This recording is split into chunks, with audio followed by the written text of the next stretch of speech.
ये कहानी दो दोस्तों के ऊपर आधारित है जो एक साथ ये कसम खाते हैं कि वो कभी भी एक दूसरे से प्यार नहीं करेंगे, पर वो दोनों वो सब कुछ करेंगे जो आजकल कपल्स ओयो में जाकर करते हैं। अब क्या वो अपनी इस कसम को पूरा कर पाते हैं, ये हम आज की इस एक्सप्लेनेशन में देखने वाले हैं। पर दोस्तों उससे पहले अगर आपने मेरे दूसरे चैनल को अभी तक सब्सक्राइब नहीं किया तो प्लीज उसे जल्दी से सब्सक्राइब कर लीजिए। वहाँ पर मैं इससे भी तगड़ी तगड़ी मूवीज को एक्सप्लेन कर रहा हूँ। तो चलिए अब बढ़ते हैं एक्सप्लेनेशन की तरफ। फिल्म का नाम है फ्रेंड्स विद बेनिफिट्स। मूवी की शुरुआत में हम इस मूवी के मेन कैरेक्टर डिलन को देखते हैं। वो अपने ऑफिस में काम कर रहा होता है, पर तभी उसे उसकी गर्लफ्रेंड का कॉल आता है और वो उसे मिलने के लिए बुलाती है। दूसरी तरफ हम इस मूवी के एक और मेन कैरेक्टर जेमी को देखते हैं जो अपने बॉयफ्रेंड का वेट कर रही होती है। डिलन जहाँ पर लॉस एंजलिस में रहता है, वहीं जेमी न्यूयॉर्क में रहती है। इसके बाद हम देखते हैं कि जब वो दोनों अपने अपने पार्टनर से मिलते हैं तो डिलन की गर्लफ्रेंड डिलन से और जेमी का बॉयफ्रेंड जेमी से ब्रेकअप कर लेता है। अब उनका ब्रेकअप हो जाने की वजह से वो दोनों फैसला करते हैं कि अब से वो कभी भी रिलेशनशिप के चक्कर में नहीं पड़ेंगे। अब से वो हमेशा सिंगल रहेंगे और खूब मौज मस्ती करेंगे।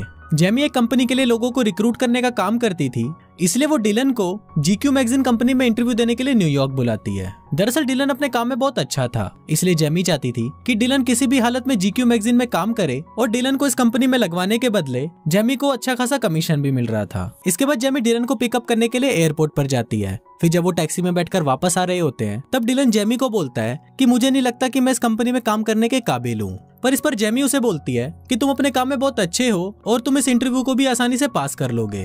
अब जेमी के इतने समझाने पर डिलन इंटरव्यू देने के लिए मान जाता है और इंटरव्यू देने के बाद उसकी उस कंपनी में जॉब भी लग जाती है। अब जॉब मिलने के बाद भी डिलन इससे खुश नहीं था और वो जेमी को बोलता है कि एक जॉब की वजह से वो अपनी लाइफ को बदल नहीं सकता। दरअसल डिलन को न्यूयॉर्क शहर कुछ खास पसंद नहीं आ रहा था। इसके बाद जेमी डिलन को अपने साथ लेकर जाती है और उसे न्यूयॉर्क शहर की सबसे अच्छी जगह दिखाती है। अब डिलन ये देखकर बहुत खुश हो जाता है क्योंकि ये शहर उससे काफी अलग था जो उसने टीवी में देखा था, इसलिए अब वो उस कंपनी में काम करने के लिए राजी हो जाता है। अगले दिन डिलन और जेनी लंच करने के लिए बाहर जाते हैं और वहाँ पर वो दोनों एक दूसरे को अपनी अपनी ब्रेकअप की स्टोरी के बारे में बताते हैं। इसके बाद जेमी डिलन को अगले दिन अपने घर पर होने वाली पार्टी के लिए इनवाइट करती है। फिर अगले दिन डिलन जेमी के घर पर आता है और वो दोनों पार्टी में काफी एंजॉय करते हैं। अब धीरे धीरे जेमी और डिलन एक दूसरे के नजदीक आते जाते हैं और उन दोनों की दोस्ती भी गहरी होती जाती है। फिर एक दिन जब ये दोनों टीवी पर मूवी देख रहे होते हैं तब जेमी डिलन को बोलती है कि काश मेरी जिंदगी भी इन टीवी एक्ट्रेस की जैसी होती।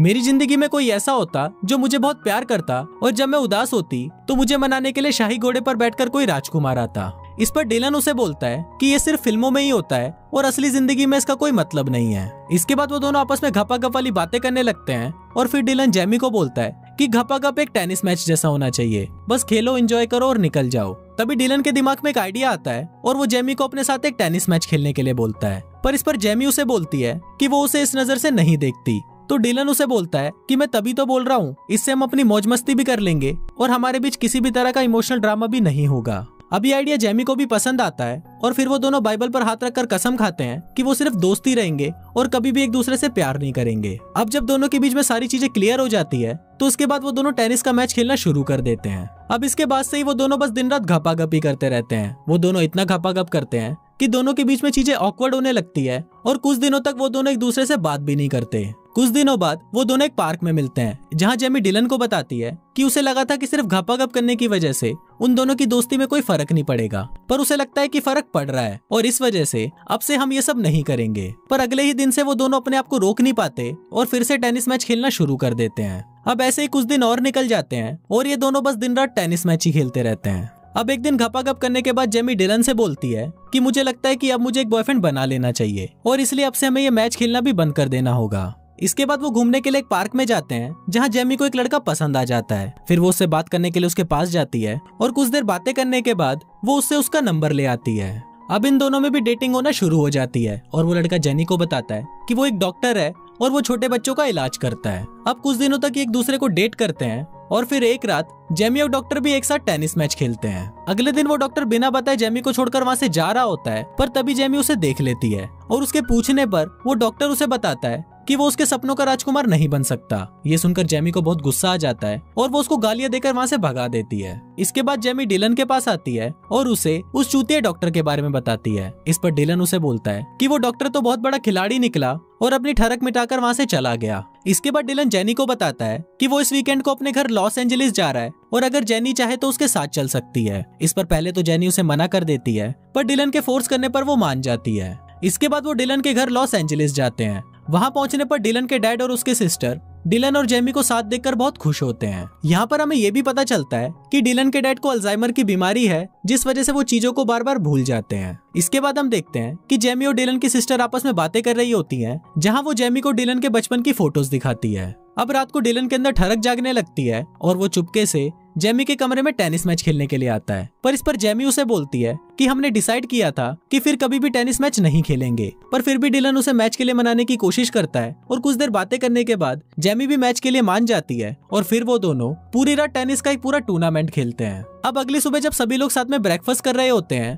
तो वहाँ हम देखते हैं कि जेमी का बिहेवियर थोड़ा बदला हुआ लग रहा था। वो डिलन को पसंद करने लगी थी और उसे उसकी फैमिली भी बहुत पसंद आई थी। इसके बाद हम देखते हैं शाम को डिलन और उसकी बहन एमी आपस में बातें कर रहे होते हैं और फिर एमी डिलन से पूछती है कि इसके बाद हम जेमी से कब मिल पाएंगे। तो डिलन उसे बोलता है कि मुझे नहीं पता। इस पर एमी उसे बोलती है कि क्या तुम्हारी गर्लफ्रेंड और तुम्हारे बीच में झगड़ा हुआ है। तो उस पर डिलन उसे बोलता है कि जेमी मेरी कोई गर्लफ्रेंड नहीं है और हम दोनों सिर्फ दोस्त हैं। डिलन उसे ये भी बोलता है कि मैं जेमी को कभी भी अपनी गर्लफ्रेंड नहीं बना सकता क्योंकि वो बहुत ज्यादा इमोशनल है और उसका दिमाग भी खराब है। अब उन दोनों की ये बातें जेमी भी छुपकर सुन रही होती है। फिर जब रात को सभी डिनर कर रहे होते हैं तभी जेमी वहाँ पर आती है और उनको बोलती है कि उसे किसी काम की वजह से न्यूयॉर्क वापस जाना पड़ेगा। दरअसल उसे डिलन की बातों से बहुत बुरा लगा था, इसलिए वो वापस जा रही थी। फिर वहाँ पर सभी लोग उसे रोकने की बहुत कोशिश करते हैं पर वो नहीं रुकती। फिर इसके कुछ दिनों बाद डिलन भी वापस न्यूयॉर्क आ जाता है। वहाँ वो जेमी से कांटेक्ट करने की बहुत कोशिश करता है पर जेमी उसे कोई जवाब नहीं देती। कुछ दिनों बाद डिलन फिर से जेमी को कांटेक्ट करने की कोशिश करता है पर जेमी अभी भी उसका कोई जवाब नहीं दे रही थी। इस पर डिलन को याद आता है कि शायद जेमी अपनी फेवरेट जगह पर हो सकती है जहाँ पर वो अक्सर जाया करती है। और फिर जब डिलन उस जगह पर जाता है तो वहाँ पर जेमी अकेली बैठी हुई होती है। फिर डिलन जेमी से माफी मांगता है तो जेमी उसे बोलती है कि तुम एक अच्छे दोस्त नहीं हो क्योंकि दोस्त एक दूसरे की बुराई नहीं करते। अब यहाँ पर उन दोनों में बहस हो जाती है और वो दोनों अलग हो जाते हैं। अब इसके कुछ दिनों बाद हम देखते हैं कि जेमी की मॉम उसे समझा रही होती है कि जो गलती उन्होंने की है वो गलती वो ना करे। जेमी की मॉम उसे बोलती है कि मेरी जिंदगी में बहुत सारे लड़के आए लेकिन तुम्हारे डैड उनमें सबसे अच्छे थे, लेकिन ये बात मैंने समझने में बहुत देर कर दी। पर तुम ये गलती मत करना, नहीं तो तुम मेरे जैसे अकेली ही रह जाओगी। दूसरी तरफ अगले दिन डिलन अपने डैड को एयरपोर्ट से पिक करने जाता है जो उसके घर पर कुछ दिनों के लिए रहने आए थे। यहाँ पर उसके डैड उसे बताते हैं कि जब मैं नेवी में था तो मेरी जिंदगी में एक लड़की आई थी जो मुझसे बहुत प्यार करती थी, पर मैं इस बात को कभी समझ नहीं पाया और जब मुझे ये बात समझ में आई तो तब तक बहुत देर हो चुकी थी। काश मैं तुम्हारी उम्र में ही अपने प्यार को समझ पाता। अब ये सुनकर डिलन को भी जेनी की याद आने लगती है जो उससे बहुत प्यार करती थी, पर अपनी ईगो की वजह से उसने जेमी को कभी भी अपनाया ही नहीं।